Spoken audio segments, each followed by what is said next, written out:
मैं भगवान विष्णु को नमन करता हूँ, जो इस सृष्टि के पालक और रक्षक हैं, जो शांतिपूर्ण हैं, जो विशाल सर्प के ऊपर लेटे हुए हैं, जिनकी नाभि से कमल का फूल निकला हुआ है, जो ब्रह्मांड का सृजन करता है, जो एक परमात्मा है, जो पूरी सृष्टि को चलाने वाले हैं, जो सर्वव्यापी हैं, जो बादलों की तरह सामले हैं, जिनकी आंखें कमल के समान हैं, वही समस्त संपत्तियों के स्वामी हैं। योगी उनको समझने के लिए ध्यान करते हैं। वे संसार में भय का नाश करने वाले हैं। सब लोगों के स्वामी भगवान विष्णु को मेरा नमस्कार। जय श्री हरि। हरे कृष्णा। आज के वीडियो में आप सुनेंगे गुरुवार बृहस्पति देव की पौराणिक व्रत कथा। प्राचीन समय की बात है। भारत में एक राजा राज्य करता था। वे बड़ा प्रतापी तथा दानी था। वे नित्य प्रति मंदिर में भगवत दर्शन करने जाता था। वे ब्राह्मण और गुरु की सेवा किया करता था। उसके द्वार से कोई भी याचक निराश होकर नहीं लौटता था। वे प्रत्येक गुरुवार को व्रत रखता एवं पूजन करता था। हर दिन गरीबों की सहायता करता था, परंतु ये सब बातें उसकी रानी को अच्छी नहीं लगती थी। वे ना तो व्रत करती और ना किसी को एक पैसा भी दान में देती थी। वे राजा से भी ऐसा करने को मना करती थी। एक समय की बात है कि राजा शिकार खेलने वन को चले गए। घर पर रानी और दासी थी। उस समय भगवान बृहस्पति देव साधु का वेश धारण कर राजा के दरवाजे पर भिक्षा मांगने के लिए आए। साधु ने रानी से भिक्षा मांगी तो वे कहने लगी कि हे साधु महाराज, मैं इस दान और पुण्य से तंग आ गई हूँ। इस कार्य के लिए तो मेरे पतिदेव ही बहुत है। अब आप ऐसी कृपा करें कि ये सारा धन नष्ट हो जाए तथा मैं आराम से रह सकूं। साधु रूपी बृहस्पति देव ने कहा कि हे देवी, तुम बड़ी विचित्र हो। संतान और धन से कोई दुखी नहीं होता है, इसको सभी चाहते हैं। पापी भी पुत्र और धन की इच्छा रखता है।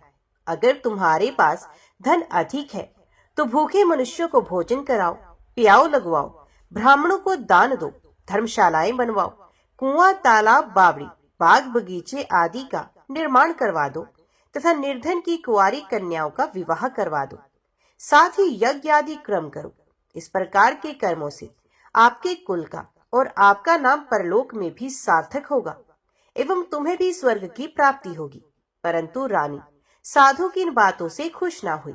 उसने कहा, हे साधु महाराज, मुझे ऐसे धन की आवश्यकता नहीं जिसको मैं अन्य लोगों को दान देती फिरूं तथा जिसको रखने और संभालने में ही मेरा सारा समय नष्ट हो जाए। साधु ने कहा, हे देवी, यदि तुम्हारी ऐसी ही इच्छा है तो जैसा मैं तुम्हें बताता हूँ तुम वैसा ही करना। बृहस्पतिवार के दिन घर आंगन को गोबर से लिपना, अपने केशों को पीली मिट्टी से धोना, केशों को धोते समय स्नान करना, राजा से कहना कि वे हजामत करवाए, भोजन में मांस मदिरा खाना, कपड़े धोबी के यहाँ धुलने देना। इस प्रकार 7 बृहस्पतिवार करने से तुम्हारा सारा धन नष्ट हो जाएगा। ये कहकर साधु महाराज रूपी बृहस्पति देव अंतर ध्यान हो गए। रानी ने साधु के कहने के अनुसार 7 बृहस्पतिवार तक वैसा ही करने का विचार किया। साधु के बताए अनुसार कार्य करते हुए केवल 3 बृहस्पतिवार ही बीते थे कि उसकी समस्त धन संपत्ति नष्ट हो गई। भोजन के लिए दोनों समय परिवार तरसने लगा तथा सांसारिक भोगों से दुखी रहने लगे। तब राजा रानी से कहने लगा कि हे रानी, तुम यहाँ पर रहो, मैं दूसरे देश को जाता हूँ, क्योंकि यहाँ पर मुझे सभी मनुष्य जानते हैं, इसलिए मैं यहाँ पर कोई काम नहीं कर सकता। मैं परदेश जा रहा हूँ, वहाँ कोई काम धंधा कर लूंगा, शायद हमारे भाग्य बदल जाए। ऐसा कहकर राजा परदेश चला गया। वे वहाँ जंगल से लकड़ी काट कर लाता और शहर में बेचता। इस तरह जीवन व्यतीत करने लगा। इधर राजा के बिना रानी और दासी दुखी रहने लगी। किसी दिन एक समय भोजन मिलता और किसी दिन जल पीकर ही रह जाती। एक समय रानी और दासी को 7 दिन बिना भोजन के व्यतीत करने पड़े। तो रानी ने अपनी दासी से कहा कि हे दासी, यहाँ पास ही के नगर में मेरी बहन रहती है, वे बड़ी धनवान है, तो उसके पास जा और वहां से 5 से खाना मांग कर ले आ, जिससे कुछ समय के लिए गुजारा हो जाएगा। दासी रानी की बहन के पास गई।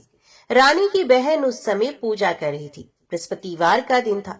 दासी ने रानी की बहन से कहा कि हे रानी, मुझे आपकी बहन ने भेजा है, मुझे 5 सिर भेजर दे दो। दासी ने ये बात अनेक बार कही, परंतु रानी की बहन ने कोई भी उत्तर नहीं दिया, क्योंकि वे उस समय बृहस्पतिवार की कथा सुन रही थी। जब दासी को रानी की बहन से कोई उत्तर नहीं मिला तो वे बहुत दुखी हुई। उसे क्रोध भी आया। वे लौटकर रानी से बोली, हे रानी, आपकी बहन बहुत ही घमंडी है। ये छोटे लोगों से बात भी नहीं करती। मैंने उससे कहा तो उसने कोई उत्तर नहीं दिया। मैं वापस चली आई। रानी बोली, हे दासी, उसका कोई दोष नहीं। जब बुरे दिन आते हैं तब कोई सहारा नहीं होता। अच्छे बुरे का पता विपत्ति में ही लगता है। जो ईश्वर की इच्छा होगी वही होगा। ये सब हमारे भाग्य का दोष है। उधर रानी की बहन ने सोचा कि मेरी बहन की दासी आई थी, परंतु मैं उससे नहीं बोली, इससे वे बहुत दुखी हुई होगी। अतः कथा सुन और भगवान विष्णु का पूजन समाप्त कर वे अपनी बहन के घर आई और कहने लगी कि हे बहन, मैं बृहस्पतिवार का व्रत कर रही थी। तुम्हारी दासी हमारे घर पर आई थी, परंतु जब तक कथा होती है तब तक हम लोग न उठते हैं न बोलते हैं, इसलिए मैं नहीं बोली। कहो दासी, क्यों गई थी? रानी बोली, बहन, हमारे घर में अनाज नहीं था। वैसे तुमसे कोई बात छिपी नहीं, इस कारण मैंने दासी को तुम्हारे पास 5 सेर भेजर लेने के लिए भेजा था। रानी की बहन बोली, बहन देखो, बृहस्पति भगवान सबकी मनोकामना पूर्ण करते हैं। देखो, शायद तुम्हारे घर में ही अनाज रखा हो। ये सुनकर दासी घर के अंदर गई तो वहां उसे एक घड़ा भेजर का भरा हुआ मिल गया। उसे बड़ी हैरानी हुई, क्योंकि उसने एक एक बर्तन देख लिया था। उसने बाहर आकर रानी को बताया। दासी अपनी रानी से कहने लगी, हे रानी देखो, वैसे हमको जब अन्न नहीं मिलता तो हम रोज ही व्रत करते हैं। अगर इनसे इस व्रत की विधि और कथा पूछ ली जाए तो उसे हम भी कर लिया करेंगे। दासी के कहने पर रानी ने अपनी बहन से बृहस्पतिवार व्रत के बारे में पूछा। उसकी बहन ने बताया, हे रानी, बृहस्पतिवार को सूर्य उदय से पूर्व उठकर स्नान करके बृहस्पतिवार का व्रत करना चाहिए, लेकिन उस दिन सर नहीं धोना चाहिए। बृहस्पतिवार के दिन में चने की दाल और मुनक्का से विष्णु भगवान को केले के वृक्ष की जड़ से पूजन करें तथा दीपक जलाए। उस दिन एक ही समय भोजन करें। भोजन पीले खाद्य पदार्थ का करें तथा कथा सुने। इस प्रकार करने से गुरु भगवान प्रसन्न होते हैं, अन्न पुत्र धन देते हैं। इस तरह व्रत और पूजन की विधि बताकर रानी की बहन अपने घर लौट गई। रानी और दासी दोनों ने निश्चय किया कि वे बृहस्पति देव भगवान का पूजन जरूर करेंगी। 7 दिन के बाद जब बृहस्पतिवार आया तो उन्होंने व्रत को रखा। घुड़साल में जाकर चना और गुड़ बीन लाई तथा उसकी डाल से केले की जड़ में विष्णु भगवान का पूजन किया। अब भोजन कहाँ से आए? दोनों बड़ी दुखी हुई, परंतु उन्होंने व्रत किया था, इस कारण देव बृहस्पति भगवान प्रसन्न हो गए। वे एक साधारण व्यक्ति के रूप में 2 थालों में सुंदर पीला भोजन लेकर आए और दासी को देकर बोले, हे दासी, ये भोजन तुम्हारे और रानी के लिए है, तुम दोनों करना। दासी भोजन पाकर बड़ी प्रसन्न हुई और रानी से बोली, रानी जी, भोजन कर लो। रानी को भोजन आने के बारे में कुछ पता नहीं था, इसलिए वे दासी से बोली, जा तू ही भोजन कर, क्योंकि तू हमारी व्यर्थ में हंसी उड़ाती है। दासी बोली, एक व्यक्ति अभी भोजन दे गया है। रानी कहने लगी, वे भोजन तेरे लिए ही दे गया है, तू ही भोजन कर। दासी ने कहा, वे व्यक्ति हम दोनों के लिए 2 थालों में भोजन दे गया है, इसलिए मैं और आप दोनों ही साथ साथ भोजन करेंगे। फिर दोनों ने गुरु भगवान को नमस्कार कर भोजन प्रारंभ किया। उसके बाद से वे प्रत्येक बृहस्पतिवार को गुरु भगवान का व्रत और पूजन करने लगी। बृहस्पति भगवान की कृपा से उनके पास धन हो गया, परंतु रानी फिर पहले की तरह ही आलस्य करने लगी। तब दासी बोली, देखो रानी, तुम पहले भी इसी प्रकार आलस्य करती थी, तुम्हें धन के रखने में कष्ट होता था, इसी कारण सभी धन नष्ट हो गया। और गुरु भगवान की कृपा से धन मिला है तो फिर तुम्हें आलस्य होता है। बड़ी मुसीबतों के साथ हमने ये धन पाया है, इसलिए हमें दान पुण्य करना चाहिए। तुम भूखे मनुष्य को भोजन करवाओ, प्याऊ लगवाओ, ब्राह्मणों को दान दो, कुआं तालाब बावड़ी आदि का निर्माण करवाओ, मंदिर पाठशाला बनवाकर दान दो, कुंवारी कन्याओं का विवाह करवा दो। धन को शुभ कार्यों में खर्च करो, जिससे तुम्हारे कुल का यश बढ़े तथा स्वर्ग प्राप्त हो और पितृ प्रसन्न हो। दासी की बात मानकर रानी ने इसी प्रकार के कर्म करने शुरू किए, जिससे उनका काफी यश फैलने लगा। एक दिन रानी और दासी आपस में विचार करने लगी कि ना जाने राजा किस दशा में होंगे, उनकी कोई खोज खबर भी नहीं है। उन्होंने श्रद्धा पूर्वक गुरु बृहस्पति भगवान से प्रार्थना की कि राजा जहाँ कहीं भी हो शीघ्र वापस आ जाए। उधर राजा परदेश में बहुत दुखी रहने लगा। ये प्रतिदिन जंगल से लकड़ी बीनकर ले आता और उसे शहर में बेचकर अपने दुखी जीवन को बड़ी कठिनता से व्यतीत करता। एक दिन दुखी हो अपनी पुरानी बातों को याद करके वे रोने लगा और उदास हो गया। उसी समय राजा के पास बृहस्पति देव साधु के वेश में आकर बोले, हे लकड़हारे, तुम इस सुनसान जंगल में किस चिंता में बैठे हो, मुझे बताओ। ये सुनकर राजा के नेत्रों में जल भर आया। साधु की वंदना कर राजा ने अपनी संपूर्ण कहानी सुना दी। महात्मा दयालु होते हैं। वे राजा से बोले, हे राजा, तुम्हारी पत्नी ने बृहस्पति देव के प्रति अपराध किया था, जिसके कारण तुम्हारी ये दशा हुई। अब तुम चिंता मत करो, भगवान तुम्हें पहले से भी अधिक धन देंगे। देखो, तुम्हारी पत्नी ने बृहस्पतिवार का व्रत प्रारंभ कर दिया है। अब तुम भी बृहस्पतिवार का व्रत करके चने की दाल व गुड़ जल के लोटे में डालकर केले का पूजन करो, फिर कथा कहो या सुनो। भगवान तुम्हारी सब कामनाओं को पूर्ण करेंगे। साधु की बात सुनकर राजा बोला, हे प्रभु, लकड़ी बेचकर तो इतना पैसा भी नहीं बचता जिसे भोजन के उपरांत कुछ बचा सकूं। मैंने रात्रि में अपनी रानी को व्याकुल देखा है। मेरे पास कोई साधन नहीं जिससे उसका समाचार जान सकूं। फिर मैं कौन सी कहानी कहूँ, ये भी मुझको मालूम नहीं। साधु ने कहा, हे राजा, मन में बृहस्पति भगवान की पूजन व्रत का निश्चय करो, वे स्वयं तुम्हारे लिए कोई राह बना देंगे। बृहस्पतिवार के दिन तुम रोजाना की तरह लकड़ियां लेकर शहर में जाना। तुम्हें रोज से 2 गुना धन मिलेगा, जिससे तुम भलीभांति भोजन कर लोगे तथा बृहस्पति देव की पूजा का सामान भी आ जाएगा। जो तुमने बृहस्पतिवार की कहानी के बारे में पूछा है वे इस प्रकार है। प्राचीन काल में एक ब्राह्मण था। वे बहुत निर्धन था। उसके कोई भी संतान नहीं थी। उसकी स्त्री बहुत ही मलिनता के साथ रहती थी। वो ना तो स्नान करती, ना ही किसी देवता का पूजन करती। इस कारण ब्राह्मण देवता बहुत दुखी रहते थे। बेचारे बहुत कुछ कहते थे, किंतु उसका कोई परिणाम नहीं निकला। भगवान की कृपा से ब्राह्मण के घर में एक कन्या का जन्म हुआ। कन्या समय के साथ बड़ी होने लगी। वे कन्या प्रातः काल में स्नान करके भगवान विष्णु का जप करती थी। कन्या ने बृहस्पतिवार का व्रत भी नियम पूर्वक करना प्रारंभ कर दिया। पूजा पाठ समाप्त होने पर पाठशाला जाती तो अपनी मुट्ठी में जौ भर के ले जाती और पाठशाला के मार्ग में डालती जाती। लौटते समय वही जौ स्वर्ण के हो जाते तो उनको बीनकर घर ले आती। एक दिन वह कन्या सूप में उन सोने की जौ को फटक कर साफ कर रही थी। तभी कन्या की माँ ने देख लिया और कहा कि हे बेटी, सोने के जौ को फटकने के लिए तो सोने का सूप भी होना चाहिए। दूसरे दिन बृहस्पतिवार का दिन था। कन्या ने व्रत रखा और बृहस्पति देव से प्रार्थना की कि हे बृहस्पति देव, मुझे सोने का सूप दे दो। बृहस्पति देव ने उसकी प्रार्थना स्वीकार की।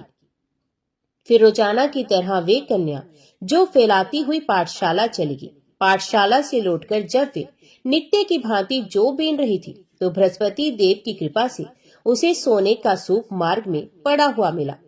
उस सोने के सूप को वे घर ले आई और उसे जो साफ करने लगी, परंतु उसकी माँ का वही ढंग रहा। एक दिन की बात है, जब कन्या सोने के सूप में जो साफ कर रही थी, उसी समय जिस नगर में कन्या और उसका परिवार रहता था, उसी नगर का राजकुमार उसके घर के पास से निकला। कन्या के रंग और रूप को देखकर वे कन्या पर मोहित हो गया।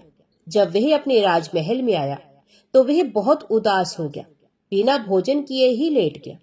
राजा को जब राजकुमार द्वारा अन्न जल त्यागने का समाचार ज्ञात हुआ तो अपने मंत्रियों के साथ वे राजकुमार के पास गया और पूछा कि हे पुत्र, तुम्हें किस बात का दुख है और तुमने भोजन क्यों त्याग दिया है।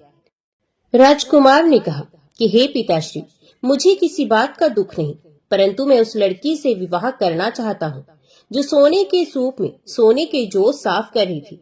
राजा ने कहा कि राजकुमार, आप उस कन्या का नाम और पता बताओ, मैं निश्चित रूप से तुम्हारा विवाह उसी कन्या से करवा दूंगा।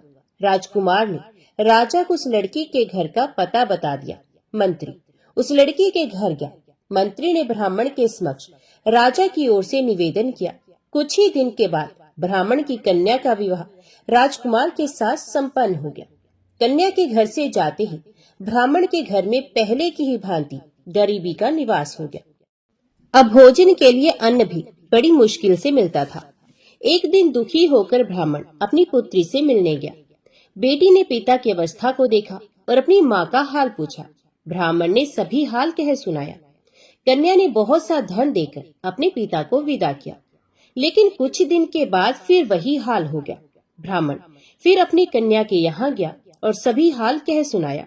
पुत्री बोली, हे पिताजी, आप माता जी को यहाँ ले आइए, मैं उन्हें वे विधि बता दूंगी जिससे आपकी सारी गरीबी दूर हो जाएगी।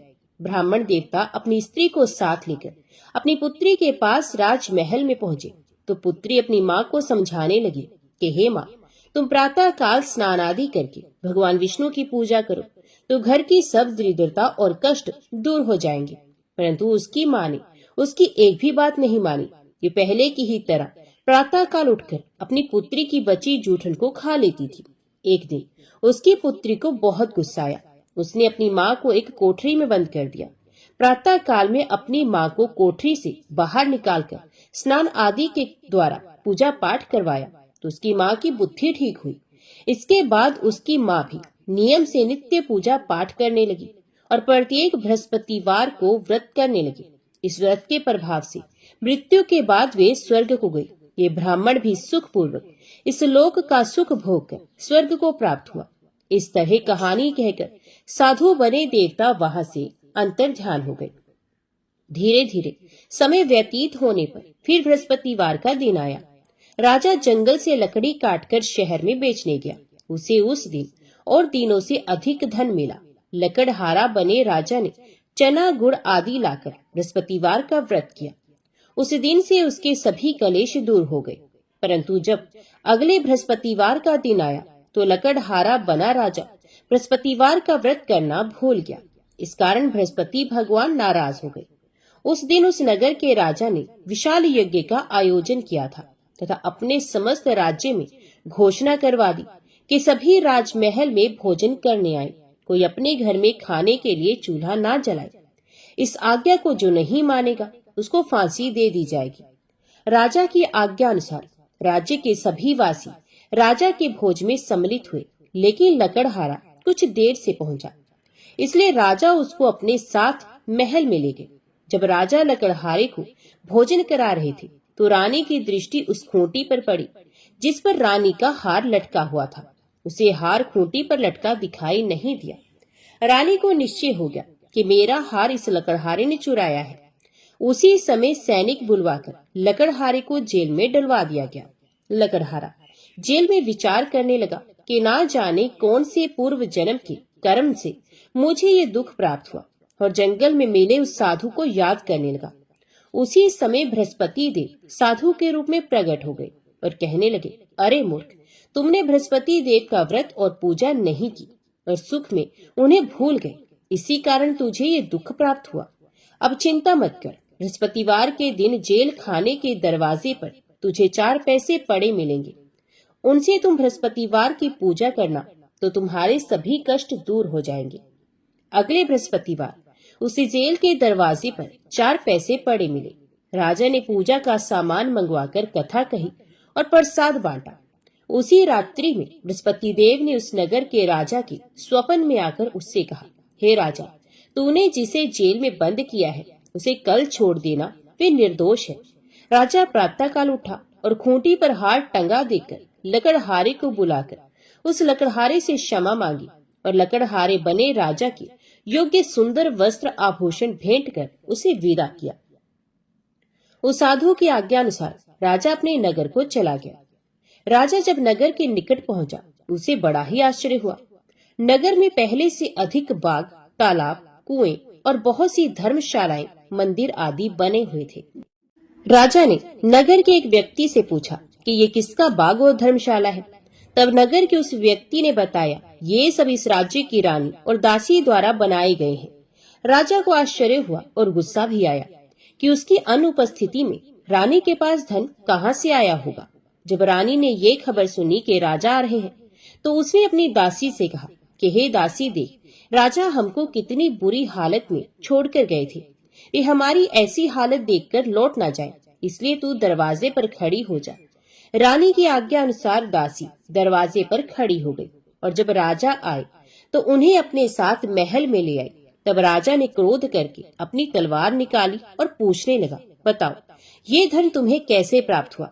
तब रानी ने सारी कथा कह सुनाई। राजा ने निश्चय किया कि मैं रोजाना दिन में 3 बार कहानी कहा करूंगा और रोज व्रत किया करूंगा। अब हर समय राजा के दुपट्टे में चने की दाल बंधी रहती तथा दिन में 3 बार कथा कहता। एक रोज राजा ने विचार किया कि चलो अपनी बहन के यहाँ हुआ। इस तरह का निश्चय कर राजा घोड़े पर सवार हो अपनी बहन के यहाँ चल दिया। मार्ग में उसने देखा कि कुछ आदमी एक मुर्दे को लिए जा रहे हैं। उन्हें रोककर राजा कहने लगा, अरे भैया, मेरी बृहस्पतिवार की कथा सुन लो। वे लोग बोले, लो हमारा तो आदमी मर गया है, इसको अपनी कथा की पड़ी है। परंतु कुछ आदमी बोले, अच्छा कहो, हम तुम्हारी कथा भी सुनेंगे। राजा ने दाल निकाली और कथा कहना शुरू किया। जब कथा आधी हुई तो मुर्दा हिलने लगा और जब कथा समाप्त हुई तो राम राम करके वे मुर्दा खड़ा हो गया। राजा आगे बढ़ा। उसे चलते चलते शाम हो गई। आगे मार्ग में उसे एक किसान खेत में हल चलाता मिला। राजा ने उससे कथा सुनने का आग्रह किया, लेकिन वे नहीं माना। राजा आगे चल पड़ा। राजा के हटते ही बैल पछाड़ खाकर गिर गए तथा किसान के पेट में बहुत जोर से दर्द होने लगा। उसी समय किसान की माँ रोटी लेकर आई। उसने जब देखा तो अपने पुत्र से सब हाल पूछा। बेटे ने सभी हाल बता दिया। बुढ़िया दौड़ी दौड़ी उस घुड़सवार के पास पहुंची और उससे बोली, मैं तेरी कथा सुनूंगी, तू अपनी कथा मेरे खेत पर ही चलकर कहना। राजा ने लौटकर बुढ़िया के खेत पर जाकर कथा कही, जिसके सुनते ही बैल खड़े हो गए तथा किसान के पेट का दर्द ही बंद हो गया। राजा अपनी बहन के घर पहुंच गया। बहन ने भाई की खूब मेहमानी की। दूसरे रोज प्रातःकाल राजा जागा तो वे देखने लगा कि सब लोग भोजन कर रहे हैं।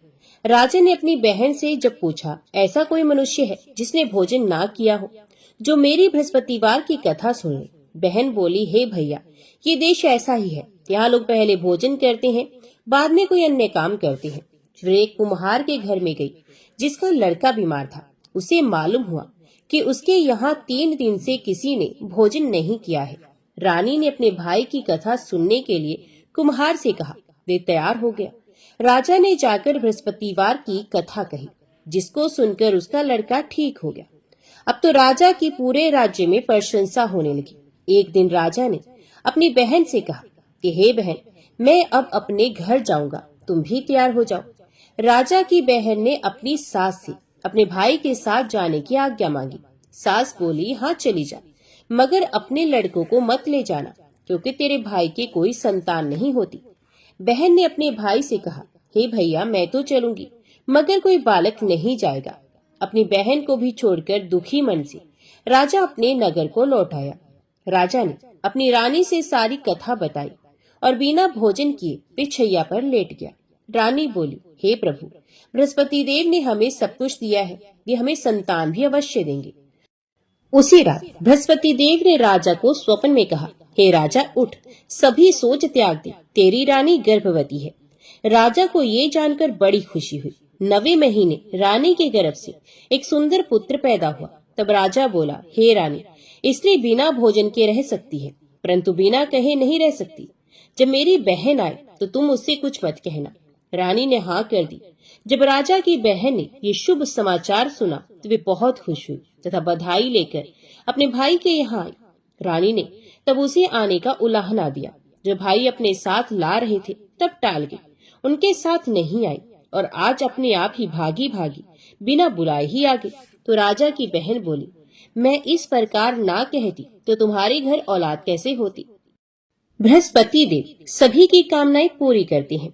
जो सद्भावना पूर्वक बृहस्पतिवार का व्रत करता है एवं कथा को पढ़ता है अथवा सुनता है और दूसरों को सुनाता है, बृहस्पति देव उसकी सभी मनोकामनाएं पूर्ण करते हैं, उनकी सदैव रक्षा करते हैं। जो संसार में सद्भावना से गुरु देव का पूजन एवं व्रत सच्चे हृदय से करते हैं, उनकी सभी मनोकामनाएं वैसे ही पूर्ण होती हैं जैसी सच्ची भावना से रानी और राजा ने बृहस्पति देव की कथा का गुणगान किया तो उनकी सभी इच्छाएं बृहस्पति देव जी ने पूर्ण की। अनजाने में भी बृहस्पति देव की उपेक्षा ना करें, ऐसा करने से सुख शांति नष्ट हो जाती है। इसलिए सबको कथा सुनने के बाद प्रसाद लेकर ही जाना चाहिए। हृदय से उनका मनन करते हुए जयकारा बोलना चाहिए। तो सब प्रेम से बोलो, बृहस्पति भगवान की जय, भगवान विष्णु की जय।